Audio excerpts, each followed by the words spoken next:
지금으로부터 약 200년 전, 저 먼 독일이라고 하는 나라에 슈테른베르그라고 하는 한 그림을 그리는 화가가 있었습니다.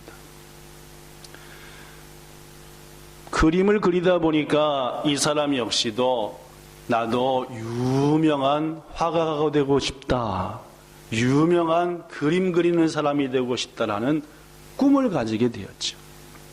그렇죠? 여러분과 저도 뭔가를 하고 있으면 꿈을 가집니다. 그죠? 야, 이런 사람이 혹은 이런 일을 했으면 좋겠다라는 꿈이었죠. 그런데 당시 독일을 포함한 유럽에 있는 대다수의 화가들, 특히 유명한 화가들은 거의 다 성화, 뭐를 성화라 그러죠? 네, 성화라는 말이 여러 가지가 있는데 그 중에 성화라는 말은 예수님을 그리는 것, 즉 예수님의 그림을 성화다라고 말합니다. 한문으로는 성화다. 즉 예수님을 그리는 것을 당연한 것으로, 더구나 대다수 유명한 성화들은 전부 다 예수님을 그리는 작품을 하나씩 가지고 있을 정도였던 시대였습니다. 그래서 이 슈테른베르그도 누구를 그려야 되겠다? 예수님을 그려야 되겠다 해서 어느 날 마음을 딱 먹고 예수님의 어떤 모습을 그려야 될까라고 하는데, 역시 예수님의 생애 속의 클라이막스는 우리를 위해서 고난당하시는 예수, 고통당하시는 예수, 이것이 예수님의 생애의 클라이막스니까 그것을 그리자 하고 가시관을 쓰시고 피를 흘리시고 고통당하시는 예수님을 그리게 되었습니다.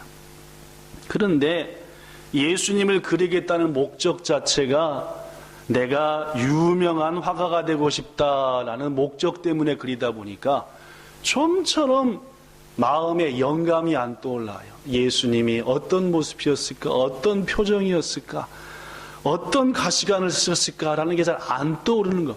그래서 한참 그려서 중간쯤 그리다가 도저히 더 이상 못 그리겠다, 좀 뒀다가 뭔가 감동이 올 때 해야 되겠다라고 하고 그리던 그림을 옆으로 쭉 밀어놨습니다.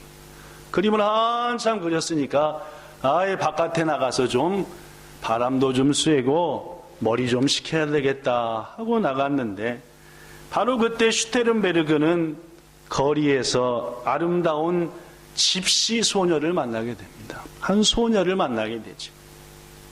그 소녀의 모습이 얼마나 아름답던지 이 슈테른베르그의 마음에, 저 소녀의 모습을 그림에 담고 싶구나. 잠시 전까지 누구 그리던 것은 잊어버리고, 예수님 그림 잊어버리고 저 아름다운 소녀를 그림에 담아보자 해서 달려가 이렇게 얘기했습니다. 얘야, 나는 그림을 그리는 화가인데 너의 아름다운 모습을 이 그림으로 그리고 싶구나. 모델이 되어주지 않으면, 만약에 모델이 되어준다면은 그에 대한 대가는 분명하게 치르겠다라고 했습니다. 이 말을 들은 그 소녀가 흔쾌히 승낙했습니다. 저를 그려주신다고요? 더구나 대가까지 주신다고요? 모델이 되어드리겠습니다. 그는 그 소녀를 자신의 화실로 데리고 와 아름다운 모습을 예쁘게 그리고 있었습니다. 한참을 그리는데 갑자기 소녀가 눈을 말똥말똥 하면서 화가한테 이렇게 물었습니다. 화가님, 이렇게 말입니다. 저쪽에 있는 저 그림이 무슨 그림이에요? 도대체 얼마나 무섭고 큰 죄를 저질렀기에 저처럼 처참한 모습을 하고 있어요? 라고 물어봤지요. 뭔 그림을 본 겁니까? 조금 전에 슈테른베르그가 그리다가 옆으로 밀어놨던 그림을 보게 된 거죠.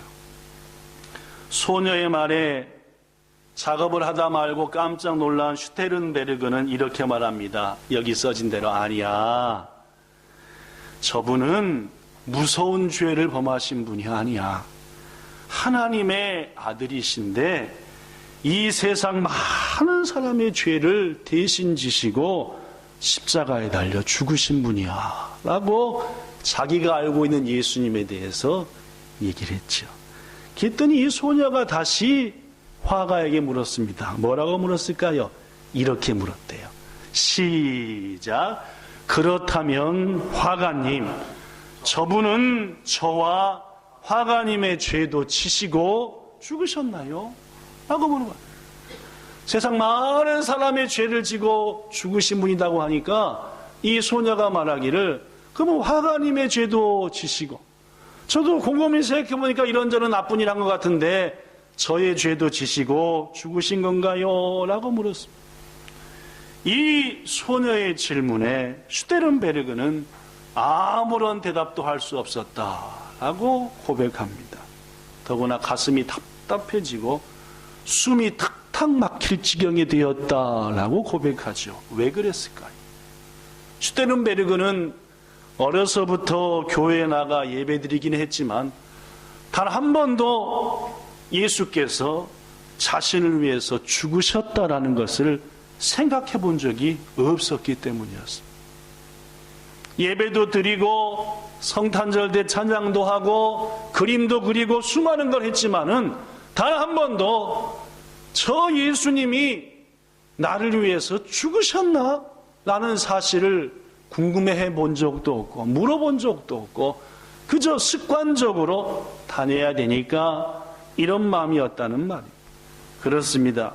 화가 슈테른베르그는 예수님을 온전히 믿지 못했습니다. 그저 예수를 이용하여 그림 그려 유명한 화가가 되고 싶은 것 뿐이었죠. 이러한 소녀의 질문에 갑작스럽게 충격에 빠진 슈테른베르그는 더 이상 그 소녀의 그림을 그릴 수 없었습니다. 마음이 막 흔들렸기 때문이었습니다. 하나님의 성령께서 슈테른베르크의 마음을 흔드신 거죠. 소녀의 말을 통해서 말입니다. 소녀에게 미안하다고 얘기했습니다. 내가 주기로 한 대가는 너에게 준다. 내가 더 이상 오늘은 너를 그릴 수 없으니 다음에 꼭 만나서 다시 그리자 하고 돌려보낸 후 슈테른베르크는 눈물로 기도했습니다. 마음이 점점 뜨거워지자 그는 교회로 달려갔지요. 이렇게 기도했답니다. 예수님, 예수님께서 정말로 저를 위해서 죽으셨나요? 제 죄도 예수님께서 지시고 돌아가셨나요? 정말인가요? 알려주세요. 저에게 깨우침을 주세요. 슈테른베르크의 눈물의 기도는 여러 날 계속되었습니다. 그래도 어느 날 슈테른베르크는 예배드리는 도중 설교 말씀을 들으며 갑자기 환상 가운데 예수님께서 십자가를 진 환상을 보게 됩니다. 깜짝 놀랐죠. 말씀을 전하는데 그 뒤의 모습 속에서 예수님이 십자가를 지고 눈물을 흘리는 모습이 슈테른베르크의 마음에 너무너무 놀란 그는 예배를 마치자마자 그림 그리던 화실 앞으로 화실로 달려갔습니다. 그리고 자신이 그리던 순환당하시던 예수님 앞에 무릎을 꿇었지요. 뜨거운 회개와 깨우쳐 주신 은혜에 감사해서 눈물이 멈추진 않았습니다. 그는 이렇게 고백했다고 합니다. 예수님께서 정말 저 죄를 위해서 죽으셨군요. 저를 위해서 죽으신 게 맞습니다. 이제까지 깨닫지 못하고 그저 예배드렸던 아무런 마음도 없이 예배했던 저의 죄를 용서해 주시고 예수님이 나를 위해서 죽으심을 잊지 않았으니 이제부터 주의 뜻대로 살게 하소서 라고 했고 그러한 날들을 보낸 후 드디어 슈테른베르크는 멈췄던 예수님의 고난당하신 모습을 다시 자신 앞으로 가져왔습니다. 그리고 그렸지요. 완성시켰습니다. 그 그림 밑에다가는 이런 글을 썼대요. 읽어볼까요? 시작.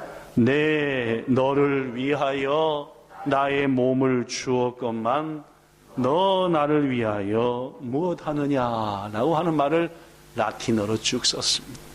사랑하는 여러분, 바로 이 그림이 세계적으로 유명한 에케이 호모라는 말인데 이 제목은 이 사람을 보라라고 하는 유명한 성화입니다.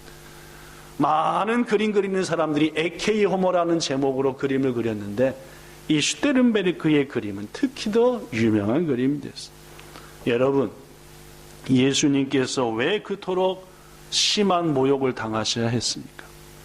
왜 그토록 고통스러운 채찍에 맞으시고 머리부터 발끝까지 피로 물들으셔야 됐냐 그 말.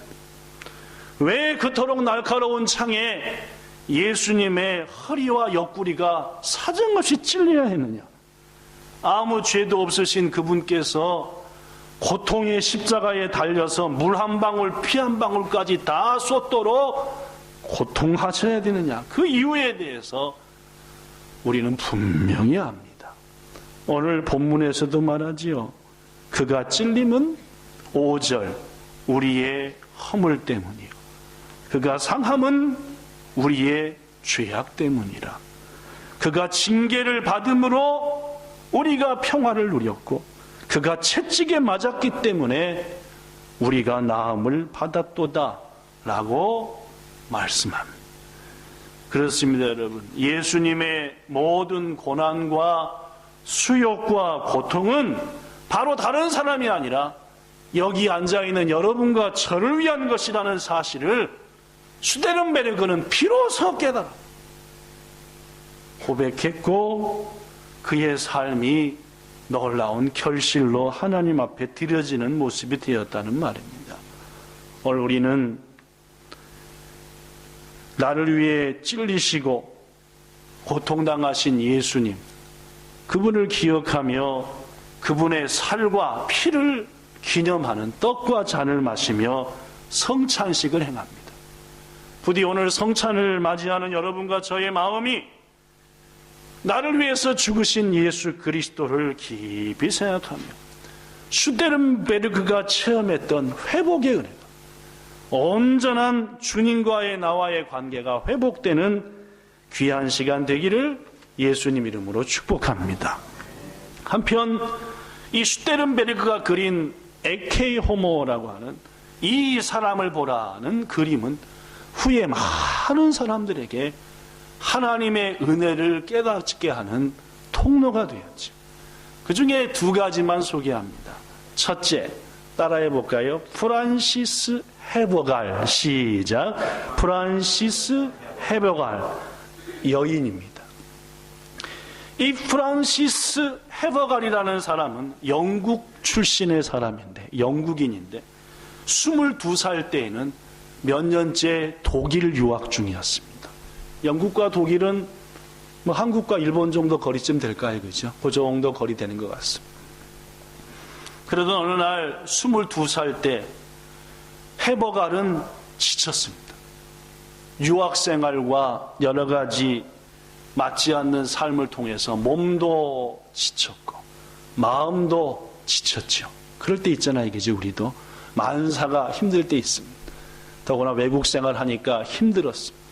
그래서 헤버갈의 아버지는 헤버갈에게 이렇게 권유했습니다. 사랑하는 딸아, 네가 몸과 마음이 지쳐 있는 것 같으니 독일 등을 쭉 돌아보면서 좀 여행하면서 몸도 마음도 회복되는 게 어떻겠냐 하면서 휴양을 위한 여행을 권유했죠.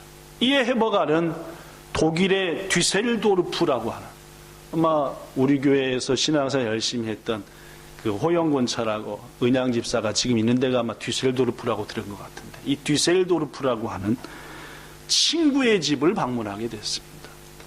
이 친구는 유학 가운데 만난 친구였고 그 다음에 이 친구의 아버지는 목사님이었습니다.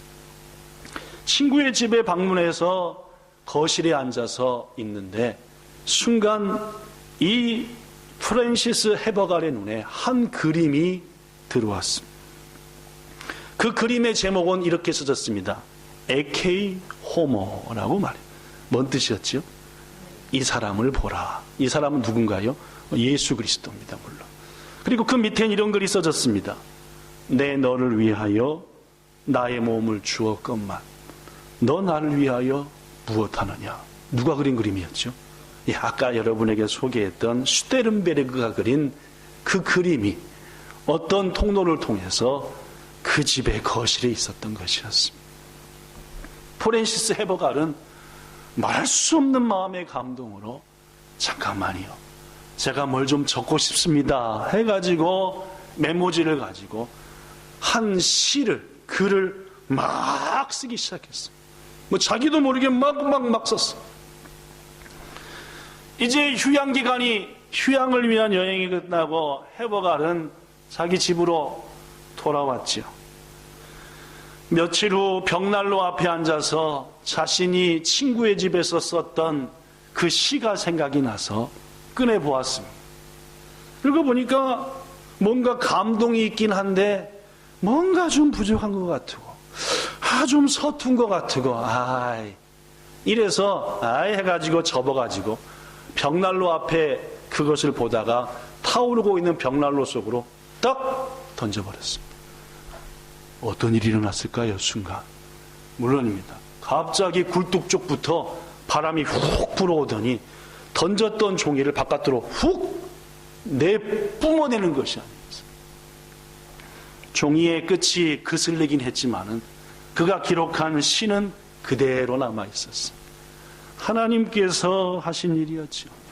프랜시스 헤버갈은 이런 놀라운 일이 해서 그것을 다시 간직하여 기도한 가운데 더 아름다운 시로 만들었고, 그의 아버지가 미국 출신의 필립 볼 블리스라는 사람한테 부탁을 해서 곡을 붙였고, 그래서 한 곡의 예배 찬송곡이 만들어지게 되었답니다.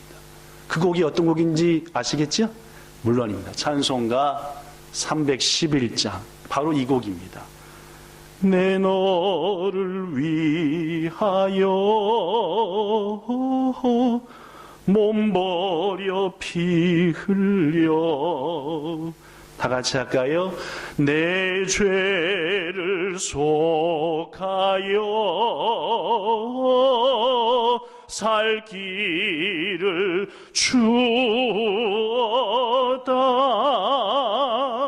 널 위해 몸을 주건만 너무 주느냐.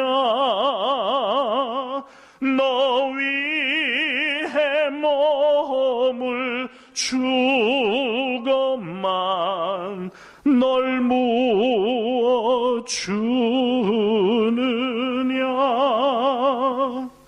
이 곡이 이렇게 만들어졌답니다. 한 소녀를 통해서 화가님과 나를 위해서 예수님이 죽으셨나요? 라고 물음으로 믿음 없이 살던 한 사람을 믿음의 화가로 만드신 하나님, 그가 그린 그림을 통해서 먼 곳에 있는 또 다른 한 여인이 병중의 은혜를 받아서 시를 쓰게 되었고, 그 시를 통해서 이런 아름다운 곡이 만들어져 수많은 사람들이, 저도 청년 때에 이 곡을 자주 부르면서 주님은 나를 위해서 모든 것 버리셨는데 저는 주를 위해서 뭘 내려놔야 될까요? 라고 기도했던 것들이 소록소록 생각났습니다. 두 사람을 소개한다 했죠? 그림을 보고 감동받은. 또 한 사람은 독일의 진젠도르프라고 하는 백작입니다. 18세기 독일 작센이라는 곳에 진젠도르프라는 유명한 귀족이 살고 있었습니다. 그의 사회적인 지위는 백작이었습니다. 상당히 높은 귀족 중의 귀족이었죠. 그는 많은 재산도 소유하고 있었고 땅도 영지라고 하죠. 영지. 엄청나게 가진 부자였죠. 어느 날 미술관을 방문했습니다. 이 그림 저 그림을 구경하다가 한 그림 앞에 멈춰서고 말았죠. 어떤 그림인지 아시겠죠? 물론입니다. 예수님이 순환당하신 그림이었습니다. 그 그림 밑에는 이 글이 써져 있었지요. 내 너를 위하여 나의 몸을 주었건만 너 나를 위하여 무엇을 주느냐, 뭘 했느냐 라는 글이 써졌습니다. 그렇습니다. 바로 슈테른베르그가 그린 에케 호모, 이 사람을 보라라는 바로 그 그림이었습니다. 이 그림이 그 목사님의 집에서 어떤가 미술관으로 오게 된 거죠. 진젠도르프는 그 그림을 보는 순간 한 가지 환상을 봤다고 합니다. 예수님의 몸에서 피가 막 흘러내리는 모습이 보여지는 거예요. 그 그림을 보는 순간 말이에요. 막 전율이.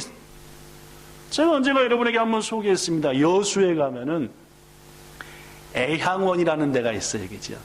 여수 애향원이 어떤 곳이냐면은 손양원이라고 하는 유명한 한국의 순교하신 목사님이 그곳에서 나병 환자들, 문둥병 환자들을 섬기셨는데 그것을 기념하여 세운 기념관입니다.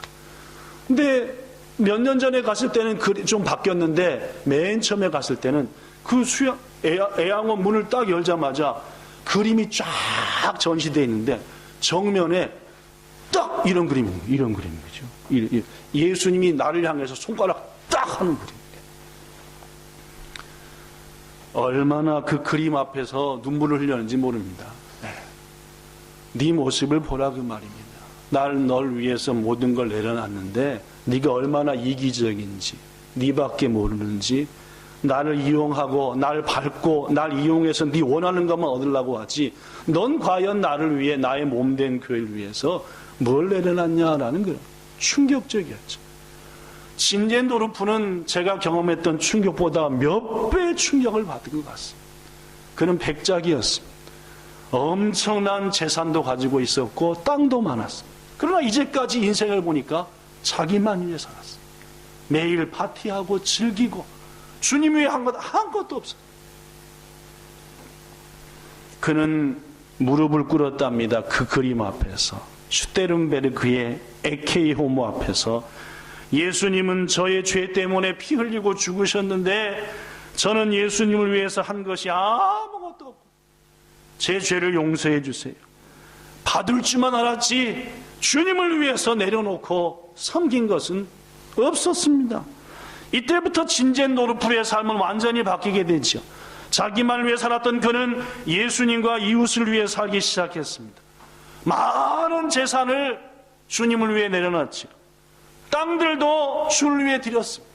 때마침 모라비안이라고 하는 어떡한지 말씀 중심으로 신앙을 살라고 하는 사람들이 핍박을 피해서 이 진젠도르프의 영지 근처로 도망오게 되었습니다. 진젠도르프는 하나님이 저들을 내게 붙이신 것이다 하고 자신의 모든 힘을 다하여 그들을 섬겼죠. 그래서 모라비안 신앙 공동체가 진젠도르프와 함께한 가운데 꽃을 피웠습니다. 이 신앙 공동체에서 유명한 사람이 예수님을 만나게 되죠. 누군지 아십니까? 영국을 변화시킨 요한 웨슬레입니다. 제가 여러분에게 세계의 기독교 3대 부흥운동이 있다 했죠. 첫 번째는 1907년 평양에서 있었던 대부흥, 기독교에서 가장 큰 부흥운동 중에 하나. 그 다음에 1700년대에 조나단 에즈워드라고 하는 사람, 그죠? 누구입니까? 미국 사람입니다. 그죠? 이분을 통해서 일어난 미국의 대각성운동, 그리고 영국 웨일즈 부흥운동입니다.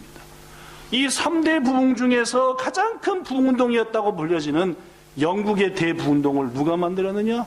존 웨슬리가 감당했고, 이 바로 진젠도르프가 섬겼던 모라비안 교도를 통해서 은혜를 받은 그가 이 일을 감당했다는 말. 사랑하는 성도 여러분, 말씀을 마칩니다. 우리가 바뀌어야 우리의 주의가 바뀌고 세상이 바뀌는 겁니다.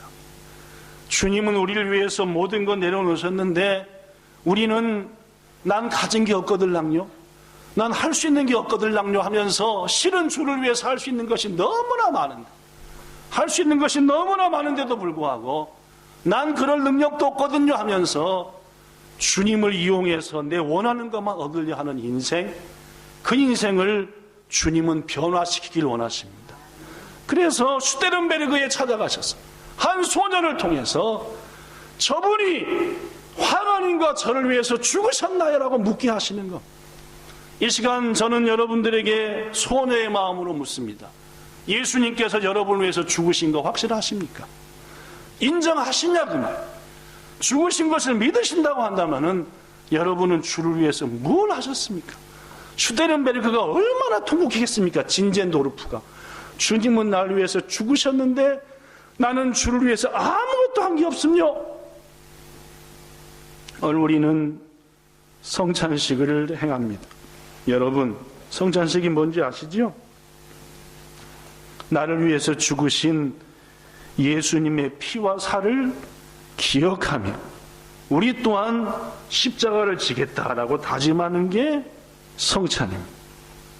이 에케이 호모라는 그림을 보고 또 다른 감동을 받은 한 사람 얘기를 마지막으로 하고 마치겠습니다. 그 사람은 독일의 본 회퍼라고 하는 목사, 유명한 분입니다. 독일의 나쁜 정권에 항거하면서 믿음을 지켜나간 본 회퍼라고 하는 유명한 목사님인데, 이분이 독일 교회와 현대 교회에 이렇게 말했습니다. 읽어볼까요? 시작. 독일 교회가 능력과 영향력을 잃어버린 가장 큰 원인 중 하나는 값싼 복음을 지나치게 강조했기 때문이다.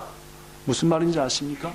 왜 독일 교회가 현대 교회가 이토록 무지막지하게 힘이 없는 교회가 되지 않느냐? 값싼 복음만을 강조했다. 이게 무슨 뜻이냐? 이런 뜻입니다. 여러분, 우리는 믿음으로 구원을 받습니다. 그렇죠? 더구나 그 믿음은 하나님의 선물입니다. 얘기했죠? 구원을 위해서 우리가 할 수 있는 것은 아무것도 없습니다. 다만 하나님의 뭐로 구원받은 겁니까? 은혜로요. 그렇죠? 이건 분명합니다. 은혜로 구원받았고 은혜로 살아갑니다. 우리가 구원을 위해서 할 수 있는 것은 아무것도 없습니다. 거저받은 거죠. 그런데 여러분, 이러한 거저받은 은혜가 있기 위해서 먼저 있었던 것은 예수님의 피값입니다. 그분이 얼마나 고통을 당하셨기에 우리가 거저받은 것 아시겠습니까? 자식들이 자기의 현재 모습을 엄청나게 훌륭하다고 생각하죠. 그러나 그 자식이 거기에 있기까지 누구의 희생이 있었습니까? 부모요, 부모. 그렇죠? 제가 여기 있기까지 우리 부모가 얼마나 희생한지 압니까? 여러분이 거기까지 여러분의 부모가 엄청나게 희생한 거예요. 그냥 된지 압니까? 착각하지 마십시오. 여러분과 저가 아무 값없이 구원받기까지 예수님이 당하신 고통은 이루말할 수 없다는 말. 근데 현대 교회는 뭐만 강조한다? 그저 값없이 받은 은혜만 강조한다. 그러니까 성도들이 난 아무것도 안 해도 구원받아. 이런 겁니다.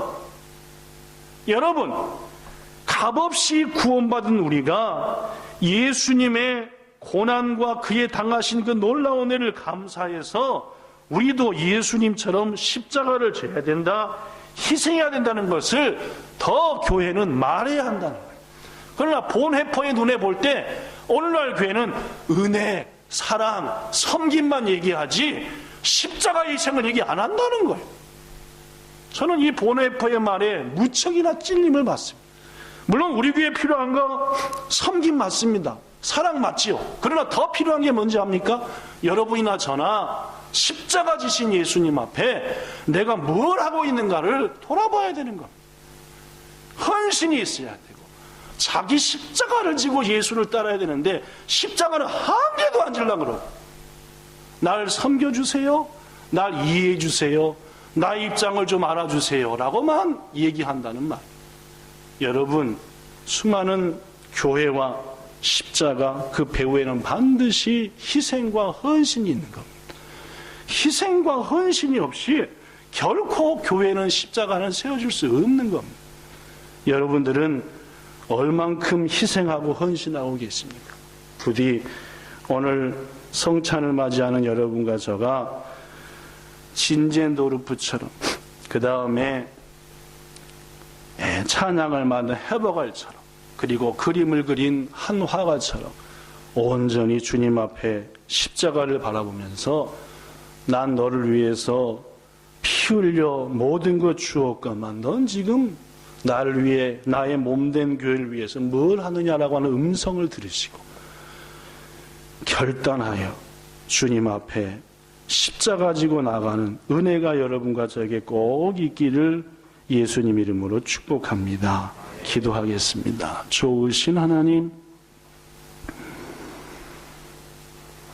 슈테른베르그처럼 우리는 주님을 이용하려고만 했고 주님으로부터 내게 오는 것만 받고 누리려만 했던 그러한 모습을 기억합니다. 오늘날 교회가 지나치게 인간 중심이 되어버리고 말아서 교회가 나에게 뭘 줄 것인가, 교회가 나에게 어떤 평안을 주는가 하는 것은 헤아리면서도 내가 주의 몸된 교회를 위해서 어떤 희생을 해야 되는가 하는 것들은 점점 사라져가는 시대입니다. 편한 예수, 값싼 구원, 내 나름대로의 신앙생활, 이것이 어느덧 교회에 자리 잡고 말았고, 이것은 예수님이 탄식하신 마지막 때의 믿음을 보겠냐라는 말씀으로 이어져 버리고 말았나이다. 20년을 맞은 우리 본향교회, 그리고 속한 한 사람 한 사람의 성도들, 오늘 말씀을 통해 주님 나를 위해 죽으셨습니까? 라고 묻고 그 답을 얻는 한 주간이 꼭 되게 해주시고, 답을 얻었다고 한다면 내가 그렇다면 주를 위해서 어떻게 살아야 되겠습니까? 하고 물어 동일한 답을 얻는 축복을 우리에게 꼭 주시기 원합니다. 그 질문을 오늘 먼저 떡과 잔을 받으면서 주께 드리고자 하오니 주님, 우리에게 답을 주시옵소서. 예수님 이름으로 기도드리옵나이다. 아멘.